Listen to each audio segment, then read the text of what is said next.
Hello, hello, beautiful people. This is Stephanie Salamatu. Now, I need to talk about something that's been sitting heavy on my chest lately. Right now in South Africa, Africans are being hunted in the streets, not by strangers from faraway land, but by other Africans. Let me be clear. Black Africans are being hunted in South Africa by Black South Africans. Now, I'm just going to kind of go back. Recently, we had a few, more than a few, African nations who qualified for the World Cup. And we saw a lot of the support by Africans, whether they were on the continent or they were abroad, who were showing support to other teams, the opposite teams that were playing in South Africa.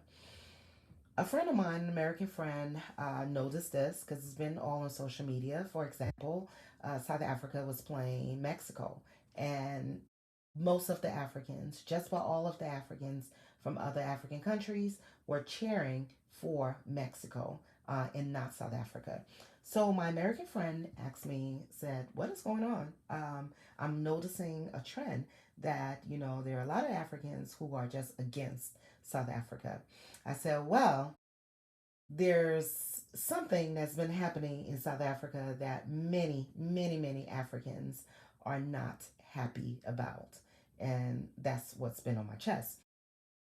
So, like I said, Africans are being hunted in the streets of South Africa by other South Africans.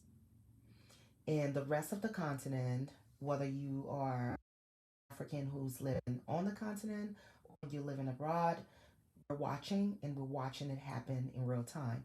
This isn't rumor. This isn't social media exaggeration. This is documented. This is reported. This is confirmed by several human rights organizations.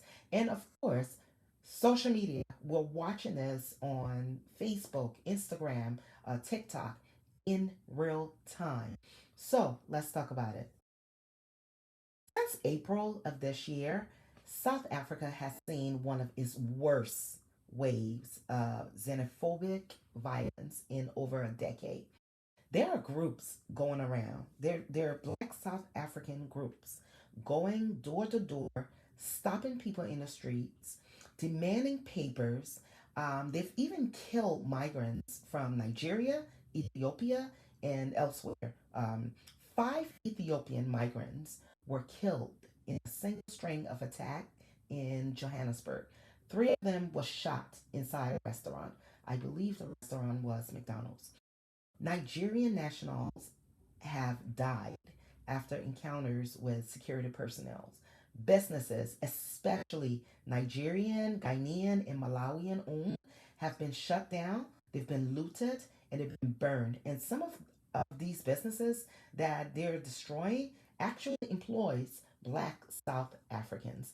And, sidebar, I keep saying Black South Africans because if you know anything about Africa, you have the Black South Africans who are Black people, and you have a white population, and they're known as Afrikaners. I think that's it, Afrikaners. So I'm stressing that the people who are hunting the Black migrants are not the Afrikaners. They're not the white South Africans. These are the Black South Africans who are doing this. So as a result, Nigeria, Ghana, Malawi, what they're doing is trying to get their citizens out of the country. And I believe Nigeria and Ghana they've gotten a lot of people out of the country. Right now, as we speak, more than 3,000 Malawians are sleeping in an open field in Durban because they were too afraid to go to their own homes. Imagine. Human Rights Watch, this human rights organization, has documented the xenophobic groups blocking foreign nationals from hospitals and school. And this is not even a human rights group documented. We are seeing this on social media, and a lot of these videos are being posted by the very people who are causing harm to other people. And it's so strange to me because I'm like, do they think this is a good look for them? Anyway, but I'll take a sidebar and let me tell you about the word uh, xenophobic. So the first time I heard this word, I was actually in high school, and the word was used during a story that came out of South Africa. This was in the mid 90s. I think it was like mid 90s. I know I was in high school. And the story was that there was this wave of xenophobia in South Africa. This black South African guy had thrown a black African migrant, off a moving train. And I'm stressing black, just so you know that it's not the other people, that us that are doing it. That's why I'm stressing it. So anyway, they threw the guy off the train, and the reason was they had this fear that there were a lot of migrants coming to the country and they were taking their jobs. So moving forward, every time I would hear that word, I really thought it was a South African thing. I thought it was just South Africa because every time there was a story, that word was used. Now, the xenophobia is the fear or the intense dislike of people perceived as foreigners or strangers. Now, I know this is a Greek word, but again, growing up, I really thought this was, when you said xenophobic, South Africa. But of course, as you get older and you learn, you're a little bit more exposed. You learn that, okay, it's not really unique to South Africa. However, I will say, here's what makes this different from 2008, 2015, or even 2019, because it continued to happen. We saw similar cases in South Africa. In some cases, it was deadlier. Waves of the same kind of violence. We're not hearing about it secondhand anymore. We are watching it in real time on our phones, the videos, the testimonies, the funerals. Social media did not create this hatred. It took away the distance that used to let it happen quietly. Now I want to be careful here. Hear me out.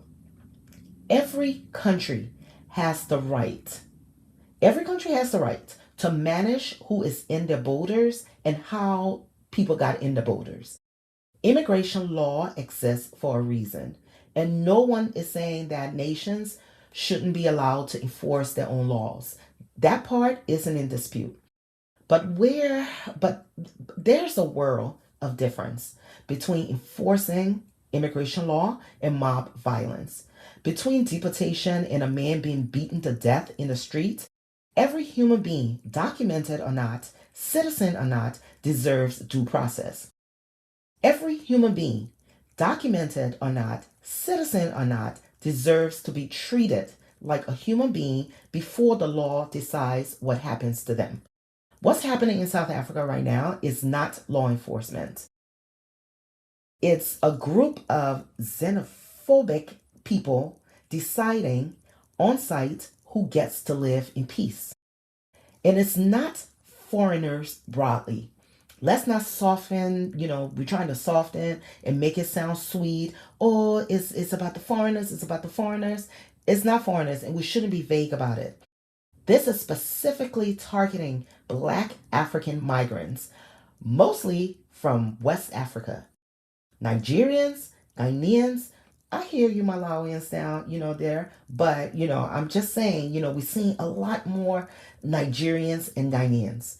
People who, in many cases, are fully documented, who run legitimate businesses, who employ South Africans. Oh, no, let me be specific.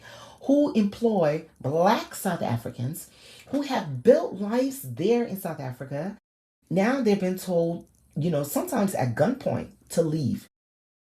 And through all of this, the response from the South African government has felt too much of the continent like silence. They're not saying anything.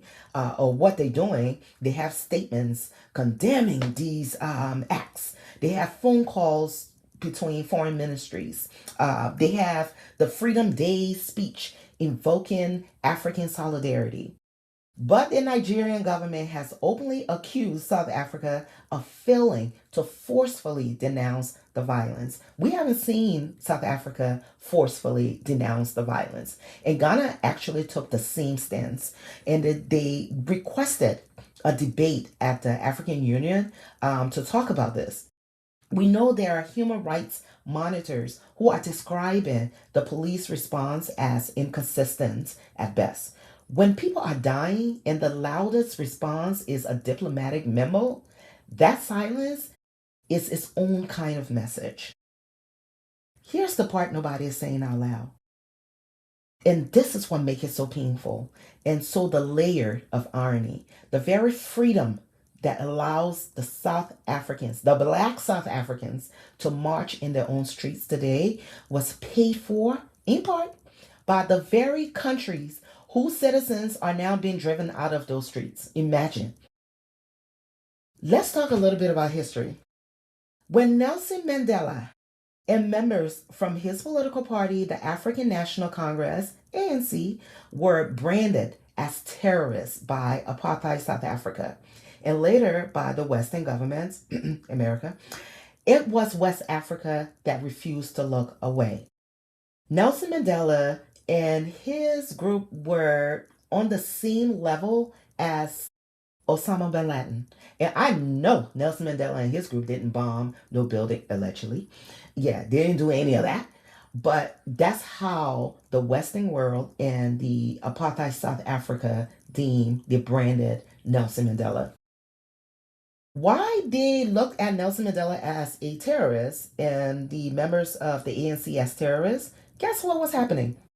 Nigeria, and several other West African countries created what is called, they created this Mandela tax. This was money from civil servants, market women, school children, ordinary Nigerians voluntarily giving up a slice of their income for years to fund the liberation struggle, raising tens of millions of dollars through a fund called the Southern African Relief Fund for the liberation of Black South Africa, right? Nigeria. And, we're using the word volunteer a little loosely. I'm sure there were maybe one or two people who were like, I'm not doing it. But for the most part, the fact that a government could say, we're going to put a tax together for somebody's freedom. And I don't know if you guys honestly know what was happening in the early 60s in Africa. 1960 was known as the year for Africa, the year of Africa. Because why? There were so many countries in Africa who were declaring independence from their colonizers. And Nigeria was one of those countries, I think in 1960, was it? Correct me if I'm wrong. So these countries had their own struggle going on, but through it all, they were still determined to help South Africa. Imagine. Huh? So Nigeria raised money. They actually created a special committee within the UN called the UN Special Committee Against Apartheid in 1963, and they chaired that for years. So they pushed the Commonwealth for sanctions, and when the Western powers were still quietly doing business, they were there pushing the Commonwealth and saying, we need to put sanctions on some of these countries, some of these businesses, and of course against South Africa. Ghana and Nigeria also used their seats at the Organization of African Unity, or AU, and the United Nations, the UN, to push the world towards economic isolation of the apartheid regime. And West African nations were the loudest voices calling for boycotting South Africa, period. That's what was happening in West Africa. Now, let me tell you about my country, Liberia. I'm always a little biased, but here I'm going to give you straight facts. And this is why I love Liberia. This is one of the reasons why I just love Liberia and her history. Um, so you have Liberia. What we did in 1960, well, okay, let's say this. In 1962, when Nelson Mandela actually slipped out of South Africa to go on a secret tour of the continent, he was trying to rally support for armed struggle. He went to Liberia, and President William Tubman at the time gave him funds for the resistance, give him a place to stay, to hide out, and also give him a passport. Because again, Nelson Mandela was deemed a terrorist. He couldn't get a passport in South Africa. So Liberia actually gave him a passport so he can move around. You know who else gave him a passport? Ethiopia. Ethiopia gave him a passport under a different name so he can be able to move around and rally support for the ANC to fight apartheid. Liberia also, this story about Nelson Mandela living in Liberia, I mean, people talk about it freely because some of the people who were there, they're still alive. And they talk about this. But anyway, so Liberia, in addition to giving him a passport, to giving him a safe haven in Liberia, to giving him funds for the resistance, Liberia also challenged South Africa's illegal grip on Namibia directly at the United Nations. So imagine, y'all know how far West Africa is from the southern part of Africa, where you have South Africa and Namibia. So South Africa wasn't just doing anything within the country of South Africa. They actually took the nonsense to Namibia. Another rabbit hole we need to go down. So Liberia is at the UN kind of challenging South Africa and how it was illegal for them to be up in Namibia. Now, in the 1960s, Liberia stood beside Ethiopia and took South Africa to the International Court of Justice itself. Yes, Liberia and Ethiopia. Those were the first nations on this earth. The first nations. Those two countries were the first nation on this earth to drag the apartheid government in front of a global court over its treatment of human beings. The case, of course, was dismissed years later due to a technicality, but the attempt by these two countries did what it was meant to do. It forced the world to look at apartheid in the face. Liberia also opened its universities and its borders to young South Africans and the ANC exiles who had nowhere else to go. Can you imagine that? Taxing your own people while they're going through their own struggle, their poverty, but they're taxing the people to fund somebody else's freedom, only for their grandchildren to be the ones now told to pack up and leave. So, here's where I land. To every Nigerian, to every Ghanaian, to every Ethiopian, to every Malawian, to every Liberian, and every African living in fear in South Africa right now, we see you. We see you, brothers and sisters. This is not okay, and it is not new. You are not imagining it. To the South African government, condemning something is not protection. Your statements are not safety. The continent that carry you to freedom is asking you to say out loud and without hedging that this must end now. And to all of us listening, whether this is a bigger problem for one country's politics. This is about I am because we are. I know you guys know that statement. It's more than a word on a wall. It's more than a phrase on the wall. Apartheid taught Africans to fear and compete with each other. Every time we let that fear win, something died in 1994 gets to win twice. We are not done watching. Continue to show up fully, to speak boldly, to love deeply, to live intentionally. We are not done speaking.